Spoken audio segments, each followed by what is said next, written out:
Good afternoon. So Andrew talked about saying the words, "I don't know," and how that's something that's looked down upon in Japan. I want to talk about something similar in that it's also something that is kind of looked down on in Japan, and that's the idea of making mistakes.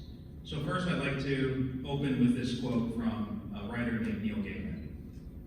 I hope that in this year to come, you make mistakes. Because if you are making mistakes, then you are making new things, trying new things, learning, living, pushing yourself, changing your world. You're doing things you've never done before, and more importantly, you're doing something. The reason I wanted to share this quote with you is because all too often in life, we're afraid of making mistakes. How many of you have not done something because you were afraid of doing it wrong? Afraid of saying the wrong thing, or making the wrong move, or doing something poorly? What happens when we get a wrong answer on a test? Or when we pronounce a word incorrectly?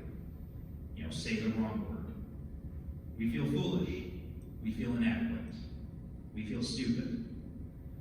But mistakes are a good thing. Because mistakes are perhaps the greatest learning tool that we have. Thomas Edison had taken many tries to invent the light bulb. And he had failed a lot. And every time he failed, he was asked about this. And he said, "I didn't fail. I found 10,000 ways that it won't work." That's how you should view the mistakes, not only over the next year, but for the rest of your lives. Don't view them as something to be afraid of, but view them as something that you can learn from. Every mistake is a chance to learn what you did wrong and to do better the next time around.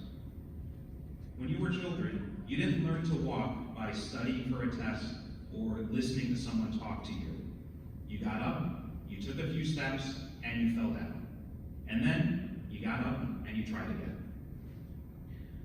Fact of the matter is that every single one of you, by walking through that door and by sitting here, you've already displayed more courage than a lot of people your age, or a lot of people older than you even. Devoting yourself to an entire year of intensive language study is a huge commitment, and it's one that most people wouldn't have the courage to do. In Japan, English is now taught in elementary school, all throughout junior high, high school, and even in university. Some places it's even taught in nursery school.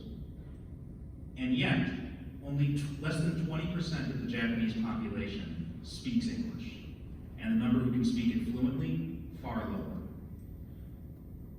But by coming here, you've proven that you're not going to be one of those 20%.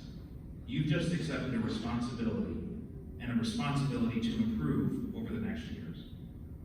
And it's going to be hard. You're going to make mistakes, and you're going to screw up, but that's okay, because we're all going to be here to help you with it. I'm looking forward to a great year, and I hope you all have a great